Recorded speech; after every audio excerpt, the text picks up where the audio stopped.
आमद इमाम हसन मुस्तफ़ा अलैहिस्सलाम है, लिहाजा उसी के उन्वान से आज का दर्स इंशाअल्लाह मुनक़िद किया जाएगा। जो दर्स देंगे उसमें बयान इमाम हसन अलैहिस्सलाम होगा। तो इंशाअल्लाह कुछ फ़ज़ाइल के कुछ गोशे बयान किए जाएंगे दर्स के अलग हट के इंशाअल्लाह। तो आप लोग इंशाअल्लाह उसको भी अपने इस कॉपी में लिखिएगा, तो हो सकता है इसमें से क्वेश्चन आ जाए आज के दर्स में से भी कि ज़िंदगी इमाम हसन अलैहिस्सलाम से कोई क्वेश्चन आ सकता है पेपर में आपके, जो यहाँ बयान किया जाएगा दर्स अभी। ठीक है।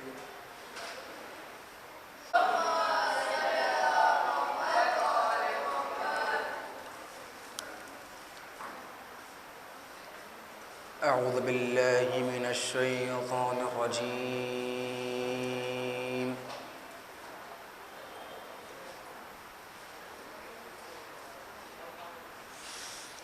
बिस्मिल्लाहिर्रहमानिर्रहीम।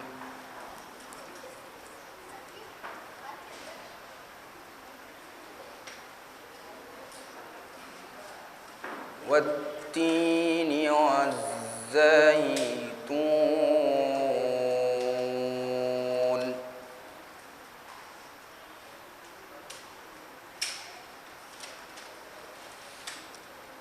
वत्तीनि वज़्ज़ैतून वतूरि सीनीन वहाज़ल बलदिल अमीन।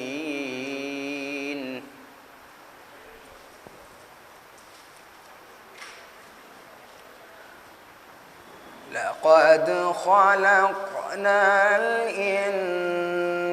इंसान फ़ी अहसनि तक़वीम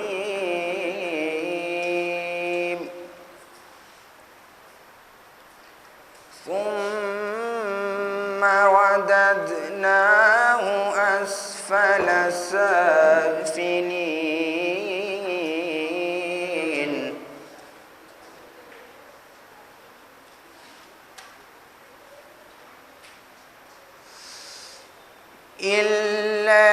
इल्लल्लज़ीन आमनू वअमिलुस्सालिहाति फलहुम अज्रुन गैरु ममनून।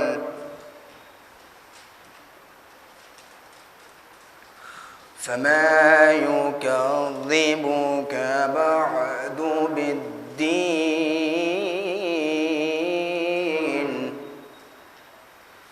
अलैहिस्सलाहु बिअहकमिल हाकिमीन। सदक़ल्लाहुल अलियुल अज़ीम। अल्लाहुम्मा सल्लि अला मुहम्मदिन व आलि मुहम्मद सल्लल्लाहु मुहम्मद व आलि। मैं मुतबन इल्तिमास करता हूँ आली जनाब मौलाना डॉक्टर हैदर साहब से कि वो अपने बेहतरीन बयान से हमारे दिलों को मुनव्वर फरमाएँ। मर मोहम्मद व आलि मोहम्मद सल्लल्लाहु अलैहि वसल्लम से इस्तक़बाल करिए। अस्सलामु अलैकुम। औज़ु बिल्लाहि मिनश शैतानिर रजीम। बिस्मिल्लाहिर रहमानिर रहीम।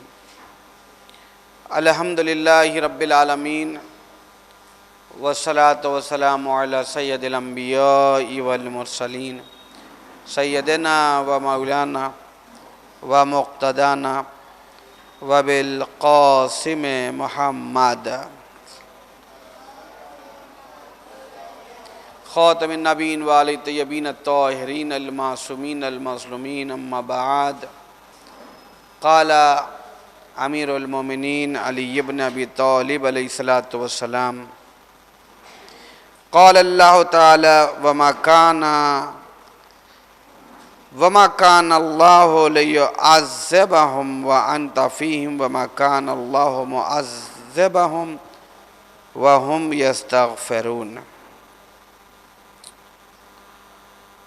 कल मैंने इस्तिग़फ़ार के ऊपर आपकी खिदमत में कुछ बातें अर्ज़ की थी और आज ये मेरा दर्स आखिरी है।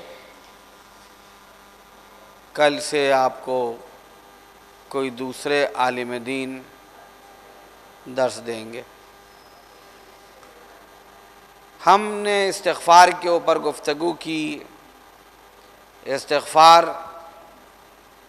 अंबिया ने भी किया है, इस्तिग़फ़ार आइम्मा ने भी किया है और गिरिया उज़ारी के साथ इस्तिग़फ़ार करते थे।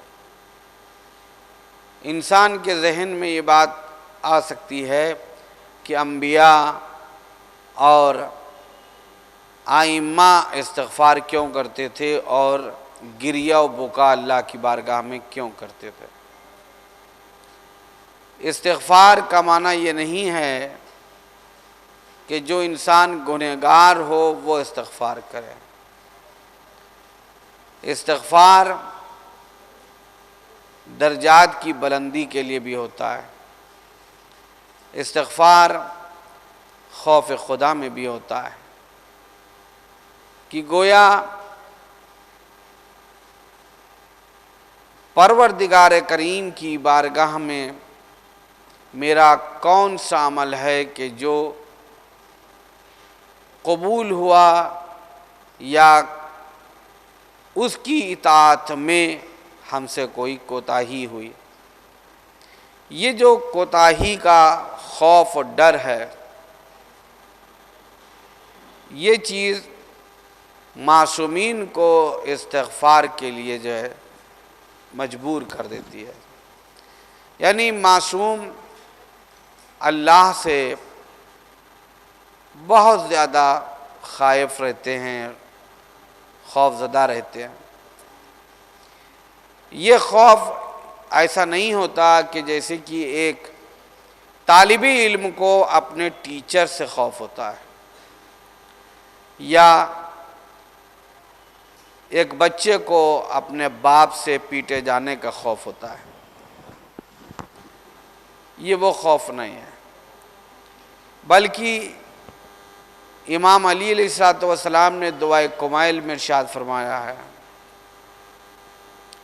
कि परवरदिगारा,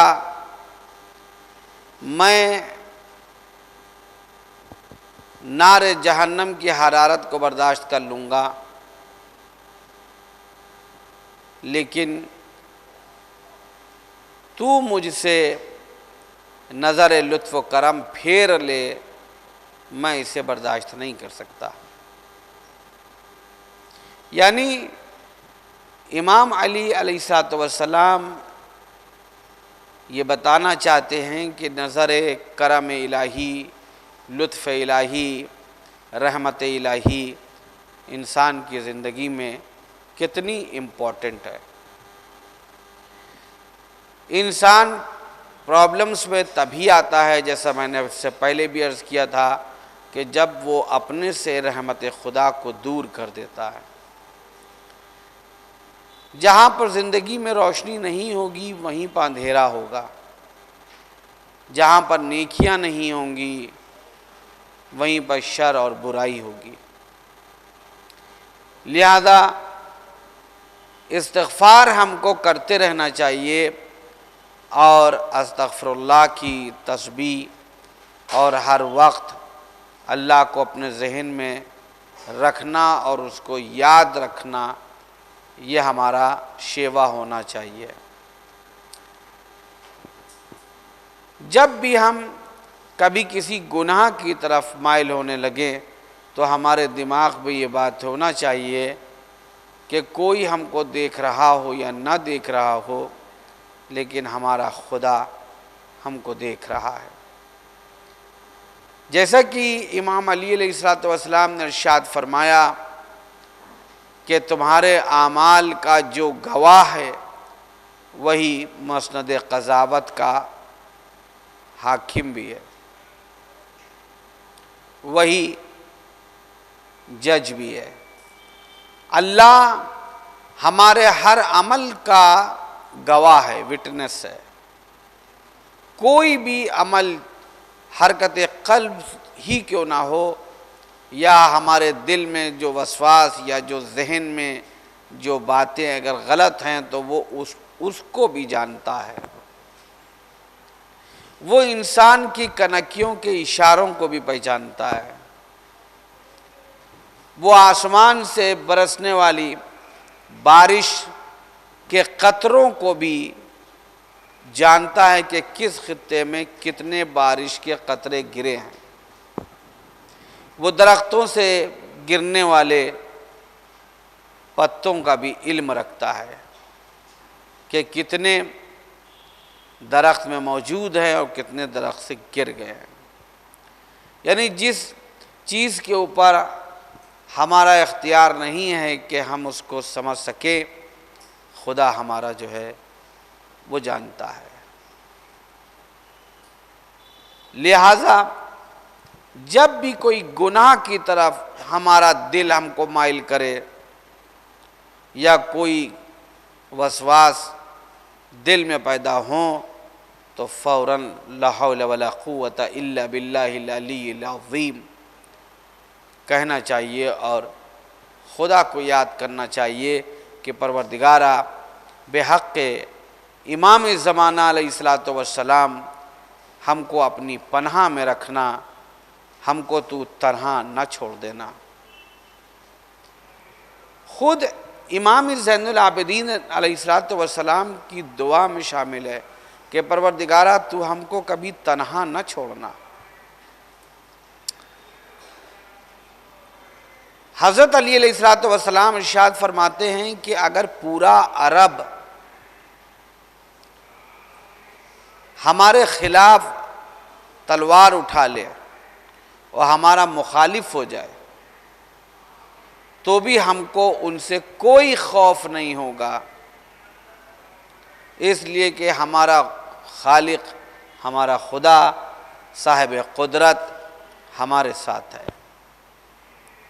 अगर खुदा आपके साथ है, खुदा हमारे साथ है, तो फिर कोई भी चीज़ आपको खाइफ नहीं कर सकेगी, आपको खौफज़दा नहीं कर सकेगी। लिहाजा अल्लाह को राज़ी रखना लाज़मी और ज़रूरी है। अल्लाह को राज़ी रखने के लिए जो उसके अहकाम हैं उस पर अमल करना और जो अखलाकियात की तालीम दी गई है उस पर अमल करना, जिसको अहले बैत अतहार ने समझाया है। अहकाम और अखलाक यानी नमाज, रोज़ा, हज, ज़कात, इन सब पर भी आपको अमल करना है और अपने अखलाकियात को भी बुलंद करना है। यानी माँ बाप का एहतराम करना, पड़ोसी का ख्याल करना, किसी हेल्पलेस की मदद करना, कोई मजबूर हो उसको सहारा देना, कोई बीमार हो उसकी तीमारदारी करना, उसकी दवा का इंतज़ाम करा देना, किसी बच्चे को ब्लड की ज़रूरत हो उसकी जान बचाने के लिए तो ब्लड का इंतज़ाम कराना। ये नहीं कि ये प्रॉब्लम किसी और की है, ये प्रॉब्लम किसी और की नहीं है, क्योंकि इस्लाम एक ऐसा निज़ाम और एक ऐसा सिस्टम है जो आफाकी है, यानी यूनिवर्सल है और हम सब के सब एक ही शजर के पत्ते हैं, एक ही शजर के फल हैं। जिस तरीके से हमारे जिस्म में किसी भी पार्ट को कोई तकलीफ होती है तो पूरा जिस्म महसूस करता है, ये आपके लिए एक हिदायत है कि जब आंख में कोई चीज़ पड़ जाती है तो हम बेचैन हो उठते हैं, मजबूर हो जाते हैं, हम मुस्तरिब हो जाते हैं कि किसी तरीके से हम इस तकलीफ से निजात पा जाए। अगर हमारे दांत में पेन हो रहा है तो फिर हमारा पूरा जहन, हमारी ज़बान, हमारा चेहरा, हमारा जिस्म बहुत ज़्यादा तकलीफ़ महसूस करता है। ये चीज़ हमको दर्स देती है कि हम सभी एक ही शजर के पत्ते हैं, एक ही शजर की शाखें हैं, और हम सब एक समाज को, एक मुआशरे को बनाने वाली सेल्स और यूनिट है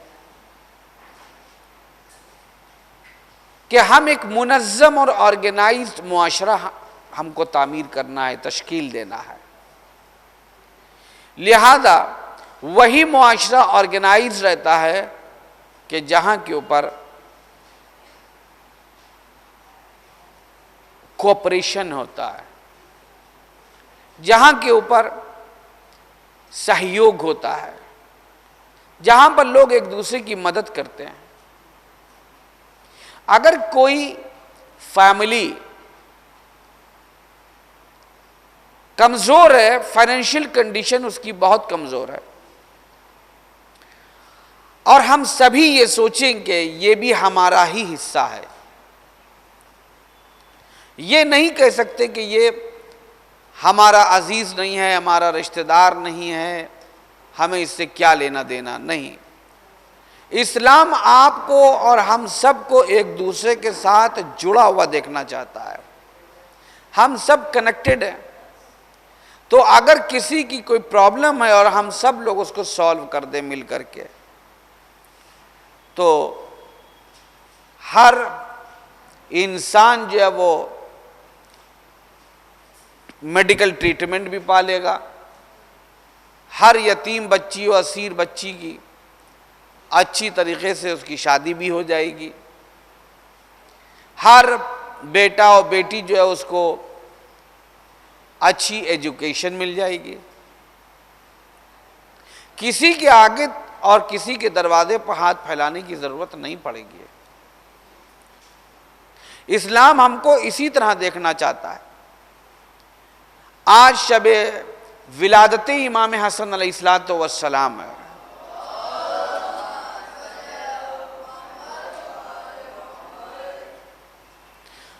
आप अपना सब कुछ राह खुदा में दे दिया करते थे। एक मर्तबा किसी ने पूछा कि मौला आप अपना सब कुछ राह खुदा में बांट देते हैं, दे देते हैं, ऐसा क्यों करते हैं? अपने लिए कुछ आप सेव करके नहीं रखते? तो आपने इरशाद फरमाया कि मैं क्या करूं,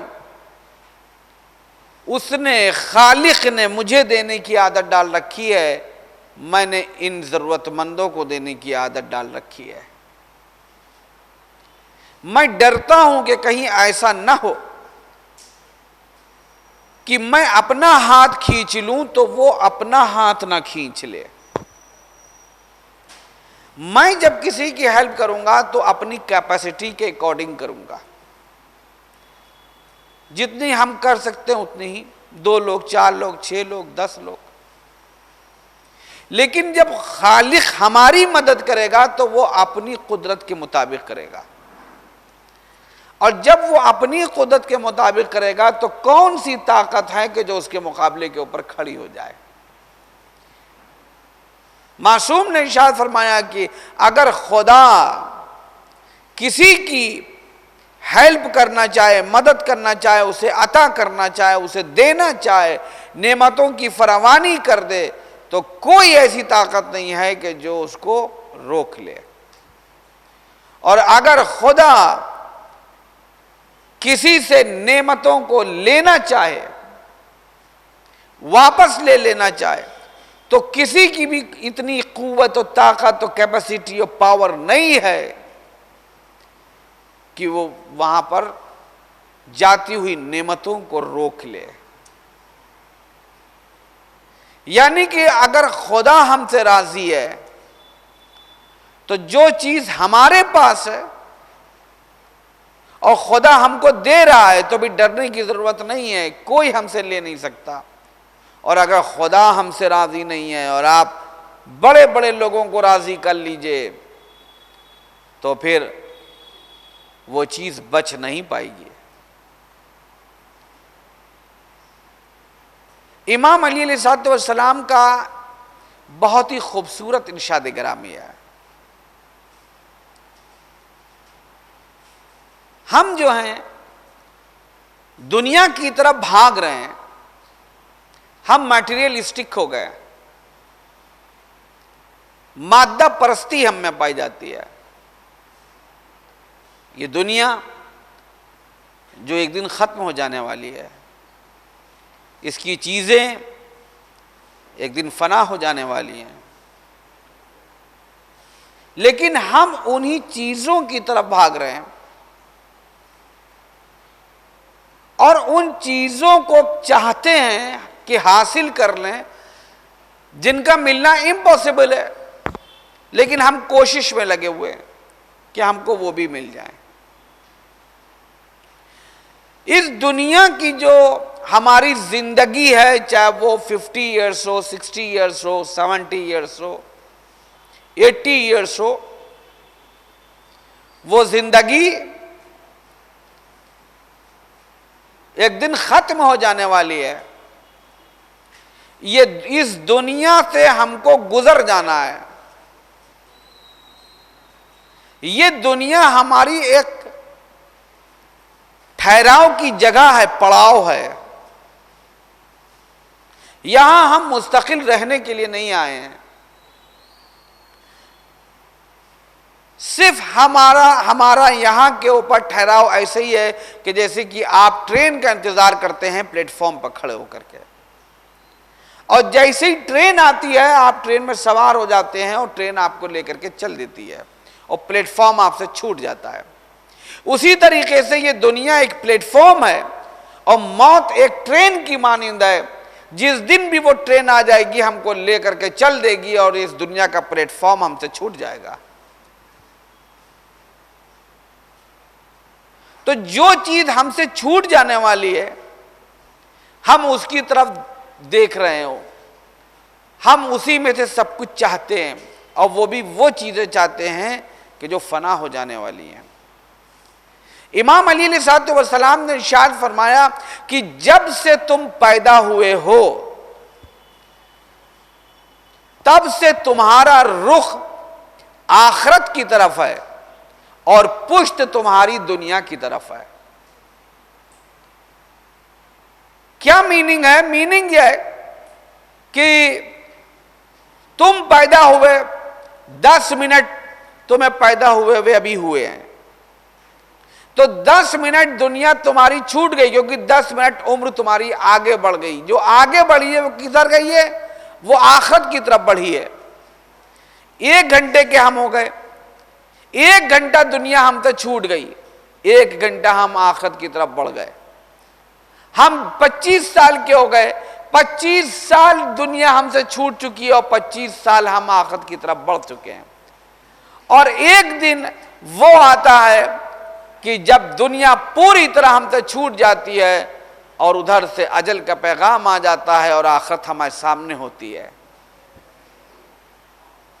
तो जब हमारा रुख आखिरत की तरफ है और दुनिया छूट जाने वाली है, तो हमारा फर्ज क्या है? हमारा फर्ज यह है कि इस दुनिया से तूशा फराहम कर लो, क्योंकि आखिरत हमारी इस दुनिया से ही बनना है।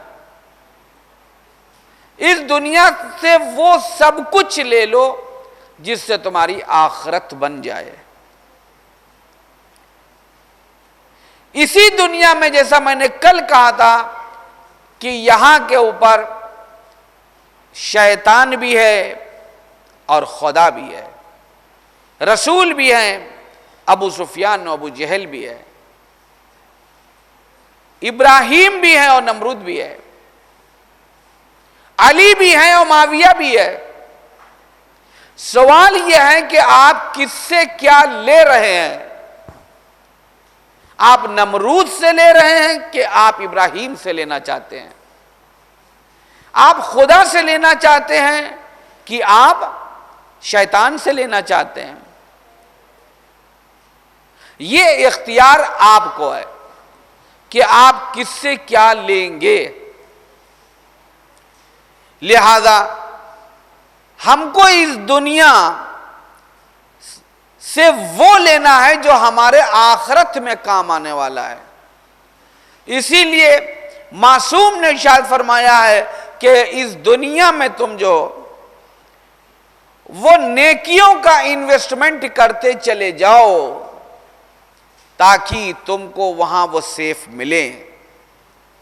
जब तुम आखिरत में जाओगे तो वो नेकियां तुम्हारे सामने होंगी और वो नेकियां उस वक्त नेमत इलाही की शक्ल में आएंगी जिसको तुम देख करके मुस्कुराओगे। इंसान खुद दुनिया बनाता है, आखिरत बनाता है, खुद जहन्नम बनाता है, खुद जन्नत बनाता है।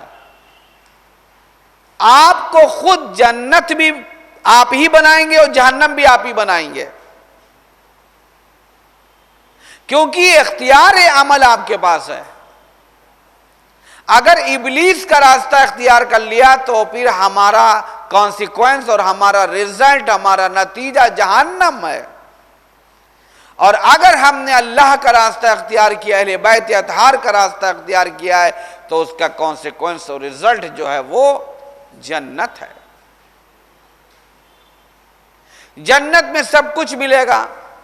कैसे मिलेगा? विदाउट डीड्स नहीं मिलेगा, विदाउट एफर्ट्स कुछ नहीं मिलेगा। आपको जो है एफर्ट्स करना होगा, आपको नेकियां अख्ज़ करना होंगी वहां जन्नत में अपना घर बनाने के लिए। आपको हूरें चाहिए, आपको गिलमान चाहिए, आपको फल चाहिए, आपको फ्रूट चाहिए, आपको बेहतरीन ग़िज़ाएं चाहिए, सब कुछ वहां पर अवेलेबल रहेगा। लेकिन उसके लिए आपको वहां पर पेमेंट करना होगा और वो पेमेंट आपकी नेकियां हैं। इस दुनिया में जिस भी आप होटल में जाते हैं, जिस रेस्टोरेंट में जाते हैं, वहां आप अपने मनपसंद की चीज लेते हैं और पेमेंट करते हैं। उसी तरीके से आखिरत में भी आपको पेमेंट करना है, तब आपको जन्नत मिलेगी। जन्नत की कदर व कीमत है, वो कीमत आपको अदा करना होगी। मौला कायनात इरशाद फरमाते हैं कि अपने नफ्स का सौदा जन्नत से कम कीमत पर मत करना। यानी अपने नफ्स को तुम इतना पस्त ना कर लेना कि वो जन्नत की कीमत ना बन सके। इन अल्लाह अश्तरा मिनल मोमिनीना अनफुसहुम व अमवालहुम बिअन्न लहुमुल जन्नह, यकीनन अल्लाह ने खरीद लिया है मोमिनीन के नफूस को भी और उनके माल को भी बाएवज़े जन्नत। तो अल्लाह ने जन्नत आपके नफ्स की कीमत को करार दिया है, लेकिन नफ्स इतना तैयार होना चाहिए, नफ्स इतना कीमती होना चाहिए, नफ्स इतना हीरा होना चाहिए कि जिसकी कीमत जो है वो जन्नत करार पा सके। तो लिहाजा आप ही को जन्नत भी बनाना है और हम ही जहन्नम भी बनाते हैं। इसमें खुदा का कोई दोष नहीं है कि कोई कहे कि खुदा, ए खुदा तूने मुझे कहां डाल दिया। रसूल करीम सल्लल्लाहु अलैहि वसल्लम जब मिराज पर गए, आपको मिराज हुई, आप जनाब जिब्राइल के साथ आसमानों की सैर कर रहे थे। आप जन्नत से गुजर रहे हैं तो आपने देखा कि मलाइका आसमानी जो हैं वो एक महल और कसर तामीर कर रहे हैं। रसूल करीम ने जनाब जिब्राइल से पूछा कि ये जो फरिश्तेगान खुदा हैं ये क्या कर रहे हैं? कहा कि या रसूल अल्लाह, ये एक मोमिन का घर बना रहे हैं जन्नत में। कहा वो मोमिन कहाँ है? कहा वो मोमिन तो अभी दुनिया में है, वो मोमिन आया नहीं है। और उसका घर जन्नत में बन रहा है।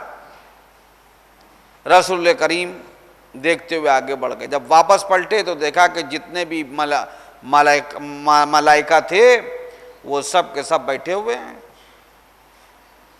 अब ना दीवार उठ रही है, ना छत पड़ रही है, कुछ है ही नहीं। तो रसूल करीम ने इरशाद फरमाया कि जिब्राइल ये क्या हो गया इन लोगों को, ये तो सब खामोश बैठ गए। कहा या रसूल अल्लाह मसाला खत्म हो गया। रसूल ने कहा मसाला खत्म हो गया? कहा कि हाँ मसाला खत्म हो गया। कहा कि या रसूल अल्लाह वो मोमिन जिसका ये घर बन रहा है, जब तक वो अमल सालेह का मसाला यहां भेजता रहा उसका घर बनता रहा। जब उसने मसाला भेजना खत्म कर दिया, अमल सालेह का मसाला देना बंद कर दिया, तो यहां भी मकान बनना रुक गया। तो जन्नत में घर आपको अपना खुद बनाना है। कौन कौन सी फैसिलिटीज लेंगे? वहां 40 जन्नतें हैं। जन्नत फिरदौस सबसे बुलंद है। किस जन्नत में जाना पसंद करेंगे? जन्नत का कौन सा तबका चाहिए? उसके लिए आपको कीमत अदा करना पड़ेगी एट एनी कॉस्ट। इमाम मोहम्मद बाकिर अलैहिस्सलातु वस्सलाम का इरशाद ग्रामी है कि जो आपने मौलाए कायनात की एक हदीस को बयान फरमाया है, और यह हदीस किसने बयान की है? इमाम मोहम्मद बाकिर अलैहिस्सलातु वस्सलाम ने। और ये कलिमातुल क़िसार की जो है वो 88वीं हिकमत है। 88 था, ठीक है ना? 88। आपने फरमाया है कि रुए जमीन पर अजाब इलाही से बचाने के 2 जराए थे। एक को परवरदिगार ने उठा लिया, यानी पैगंबर इस्लाम। लिहाजा तुम लोग दूसरे से तमस्सुक इख्तियार करो, यानी इस्तिग़फ़ार करते रहो। तुम लोग इस्तिग़फ़ार करते रहो। यानी 2 चीजें हैं जो हमको सेफ करती हैं, और यही 2 चीजें वो हैं कि जो हमारी दुनिया और आखिरत को बना देती हैं। एक है रहमत खुदा और दूसरी है इस्तिग़फ़ार। इमाम ने फरमाया कि रहमत इलाही जो रसूल करीम थे, रहमतुल लिल आलमीन, आलमीन के लिए रहमत थे, वो हमारे दरमियान से चले गए। अब हमारे पास क्या है? इस्तिग़फ़ार एक जरिया है कि उस इस्तिग़फ़ार के जरिए से हम रहमत परवरदिगार से नजदीक हो जाए। जितना हम अपने को रहमत इलाही से करीब करते जाएंगे, उतना ज्यादा हमारा नफ्स पाको पाकीज़ा और बुलंद होता जाएगा, और उतना ही मादी चीजों से हमें खुद ब खुद नफरत होती चली जाएगी, गुनाहों से नफरत हो जाएगी, हम कनात पसंद हो जाएंगे, हम में बुर्दबारी आ जाएगी। सबसे इंपॉर्टेंट चीज यह है कि जब नफ्स ताहिर हो जाता है, पाको पाकीज़ा हो जाता है, तो फिर इंसान को गुनाहों से नफरत हो जाती है।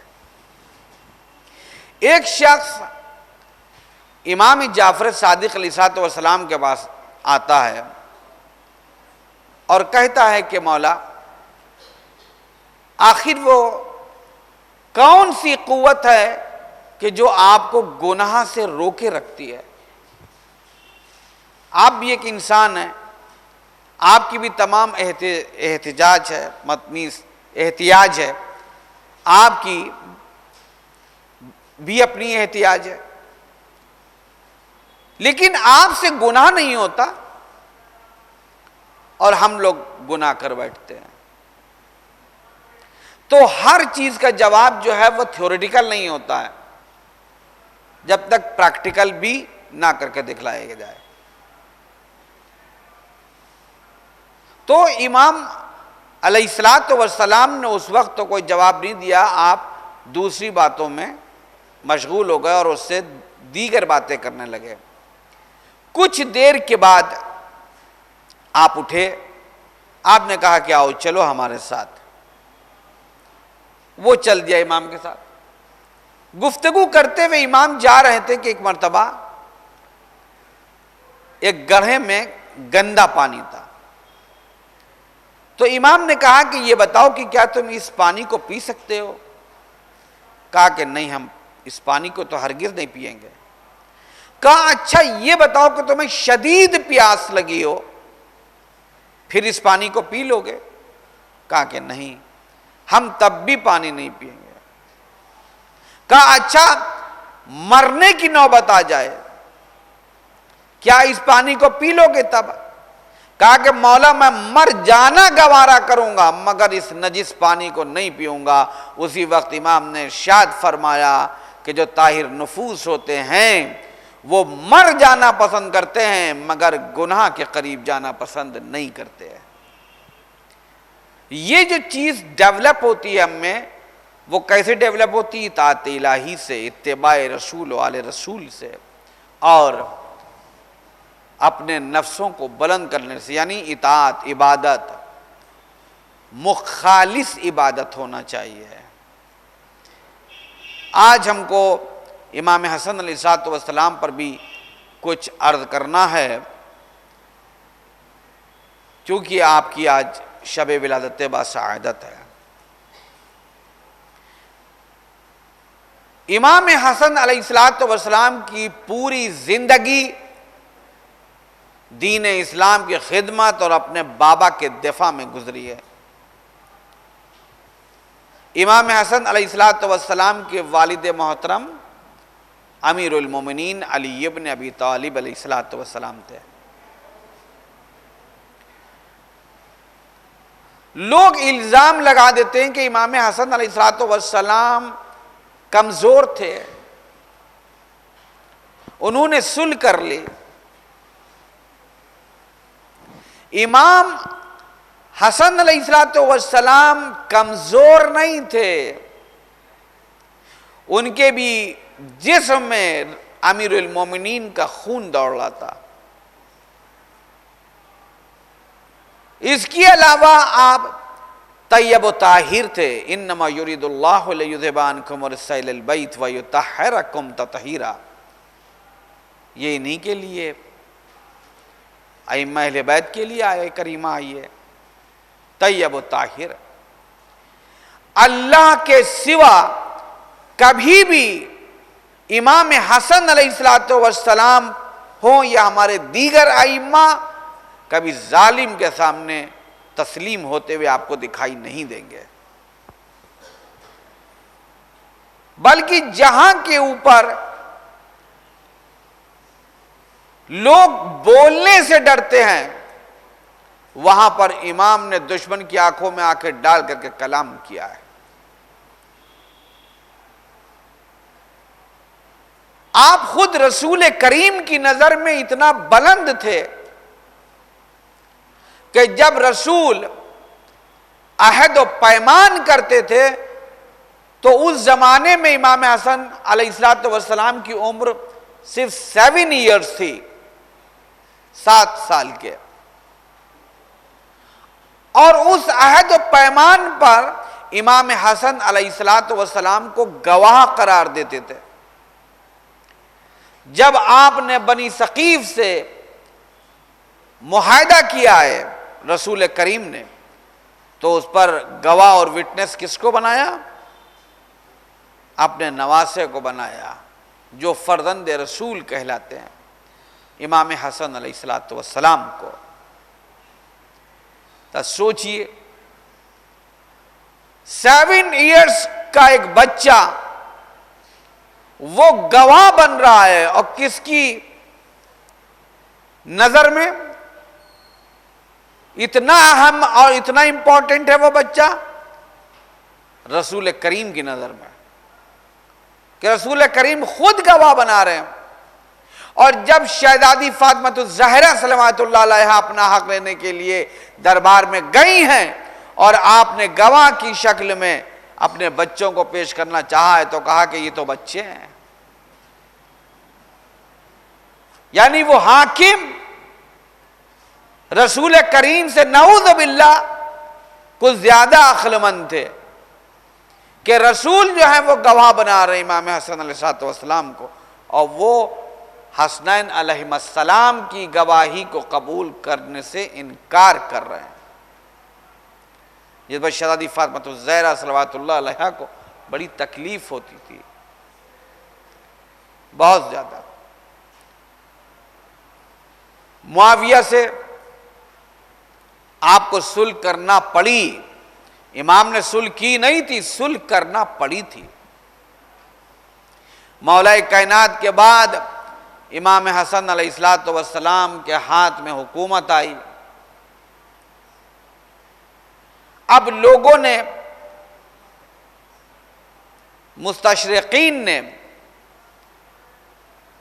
यह कहना शुरू किया कि इमाम हसन अलैहिस्सलाम कमजोर थे, नऊज़ बिल्लाह खाकम मदहन बुज़दिल थे, इसलिए उन्होंने सुलह कर ली। ऐसा नहीं था। जिस वक्त मुआविया कूफे में तकरीर करते हुए यह कह रहा था कि इमाम हसन अलैहिस्सलाम ने मुझे ज्यादा खिलाफत का अहल जाना है, तो आप वहां पर मौजूद थे, आप खड़े हो गए। आपने कहा कि ये मुआविया तू झूठ बोल रहा है, ये खिलाफत और हुकूमत का हक हम अहले बैत रसूल को है, तूने हमारा हक को गस्ब किया है। किसी में मजाल नहीं थी जो मुआविया के खिलाफ बोलता। इमाम हसन अलैहिस्सलाम है कि जो मुआविया के मुंह पर, जो सेंट्रल गवर्नमेंट का हाकिम था, उसकी मुखालफत कर रहे थे। जंगे जमल और सिफीन में इमाम हसन अलैहिस्सलाम की शजाअत के कारनामे किताबों में दर्ज हैं कि कितने शजा थे इमाम हसन अलैहिस्सलाम। इमाम हसन अलैहिस्सलाम ने भी इमाम अली की तरह मुआविया को चैलेंज किया था, क्यों मुसलमानों का खून बहाता है, तू निकल कर आ जा, हम में और तुझ में तलवार चल जाए, जो जिंदा रहेगा वही हाकिम रहेगा।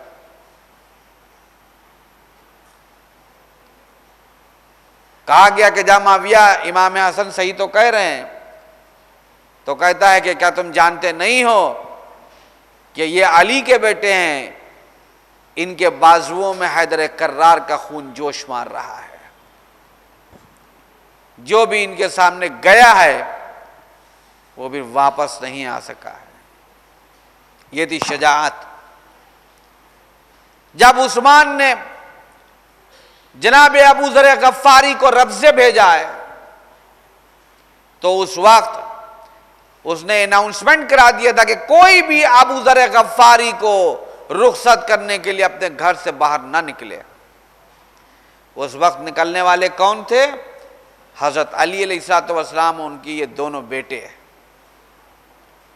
इमाम हसन अलैहिस्सलाम और इमाम हुसैन अलैहिस्सलाम। मौला कायनात ने जनाब अबू ज़र गफ्फारी को सब्र और साबित कदमी की तलकीन की और उस्मान की बड़ी मजम्मत की है। उस वक्त आपके बेटे थे,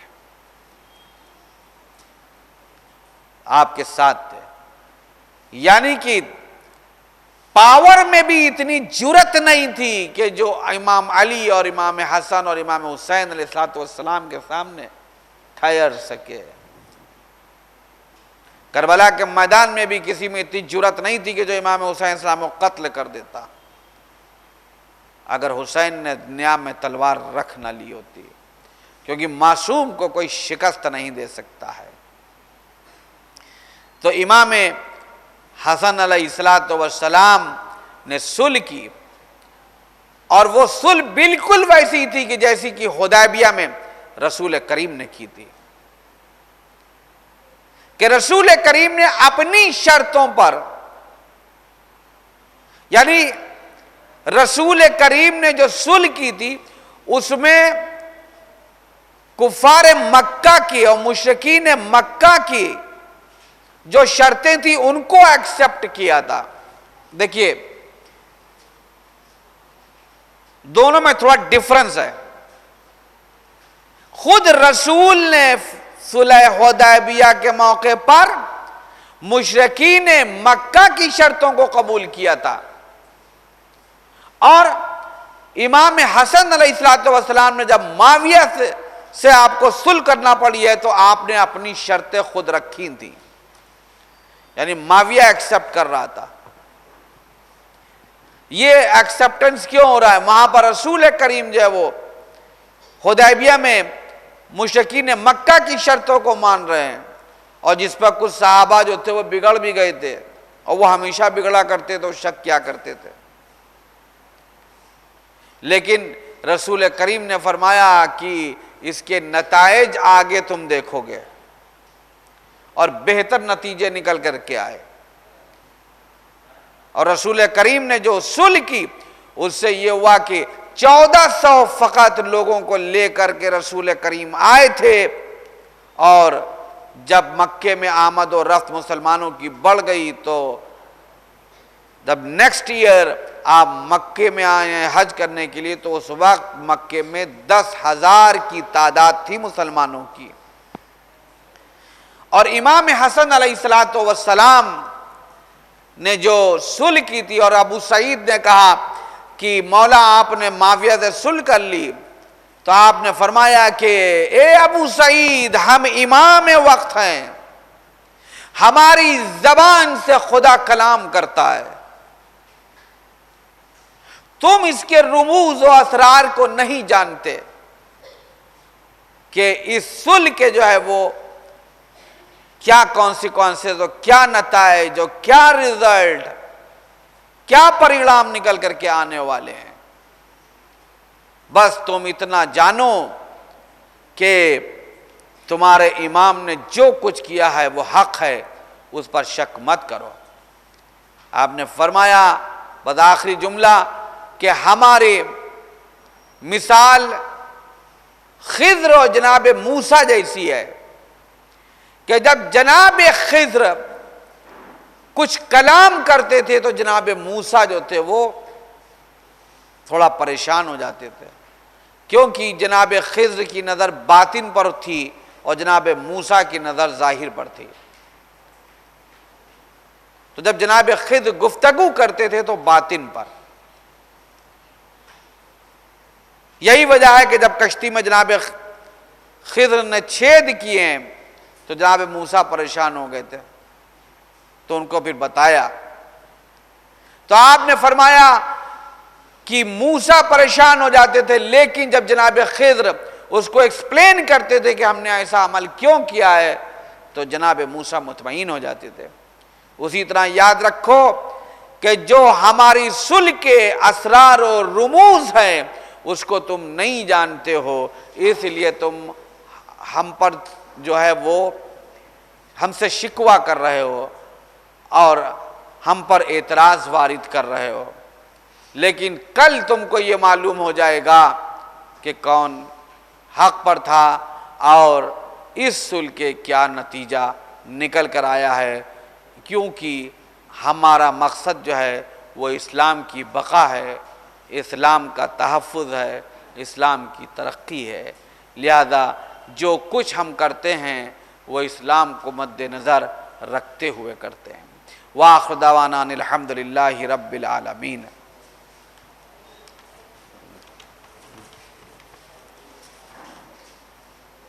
तुम्हारे आमाल का जो गवाह है वो कौन है? खुदा है। खुदा हर जगह मौजूद है। इसीलिए इमाम अली अलैहिस्सलाम ने इरशाद फरमाया है कि तन्हाइयों में भी गुनाह करने से बचो, क्योंकि तुम्हारा विटनेस, तुम्हारा गवाह, तुम्हारे आमाल का जो गवाह है वो खुदा है और वो हर जगह मौजूद है। और जो तुम्हारा गवाह है वही यौम हिसाब तुम्हारा जो है वो जज भी होगा, वही फैसला भी करेगा। वही मसनद क़ज़ावत का काजी भी है।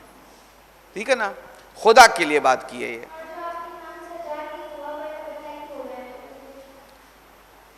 इमाम सज्जाद अलैहिस्सलाम की बताएं जैसा कुछ थोड़ा सा हमको हिंट दें, तो तकरीर में मैं बोलता चला जाता हूँ।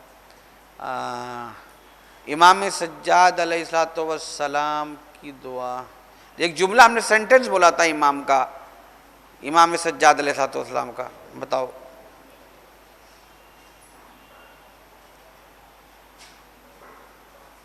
वालेकुम सलाम। हाँ जी जी, तुम हमको तन्हा ना छोड़ना, ए मेरे परवरदिगारा तू मुझे कभी तन्हा ना छोड़ना। यानी अगर खुदा किसी को तन्हा छोड़ दे, खुदा अपना मुंह फेर ले, तो फिर कोई ताकत नहीं है कि जो उसको बचा सके।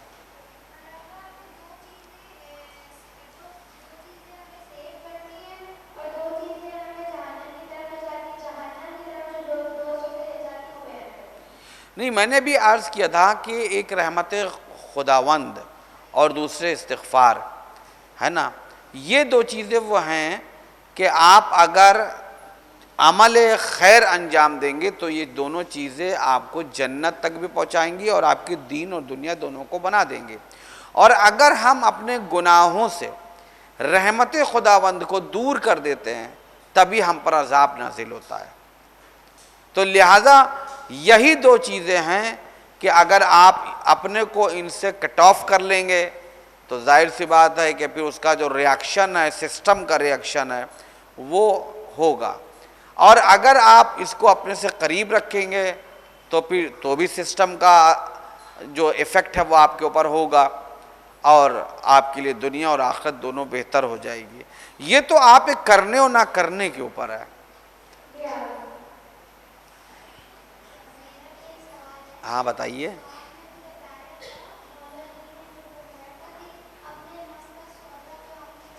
हाँ हाँ, अपने नफ्स का सौदा जन्नत से कम कीमत पर मत कर लेना। यानी कि हर चीज़ की कीमत होती है, तुम्हारे नफ्स की कीमत जो है वो जन्नत है, कम से कम कीमत जन्नत है, वरना वो तो रज़ाए परवरदिगार है। तो जन्नत की कीमत क्या है? यानी तुम्हारा नफ्स, और तुम्हारा नफ्स इतना बुलंद होना चाहिए, इतना पाको पाकीज़ा होना चाहिए, इतना इताअत गुजार और मीन्स तुम इतनी इबादत गुजार हो कि तुम्हारा नफ्स बुलंद हो जाए, इतना बुलंद हो कि जन्नत की वो कीमत करार पा सके। यानी नफ्स बिल्कुल ताहिर हो, ज़बान पर सदाकत हो, हक़ ही हक़ का इत्तिबा हो। तो अगर तुम ये तमाम चीज़ें अंजाम देती हो, इताअत, इबादत, इत्तिबा अहले बैत, न फरमुदात आइम्मा के ऊपर अमल, तो तक़वा पैदा होता जाएगा। और जो जो तक़वा पैदा होता है वो नफ्स जो है वो बुलंद होता है। अब इसमें एक बहुत सारी चीज़ें हैं जो अभी आपको हम नहीं बता सकते क्योंकि उस लेवल के ऊपर अभी आप लोग नहीं हो। तो यही चीज़ जन्नत की कीमत करार पाती है। तो इमाम ने इरशाद फरमाया है कि अपने नफ्स को गुनाहों के ज़रिए से इतना गिरा ना देना कि मालूम हुआ कि वो जन्नत की कीमत ही ना बन सके। क्योंकि जन्नत जो मिलेगी वो तुम्हारे नफ्स की बिना पर, नफ्स की पाकीज़गी की बिना पर मिलेगी, और नफ्स की पाकीज़गी पैदा होगी अमले खैर और अमल साले को अंजाम देने से। ठीक है ना बेटा?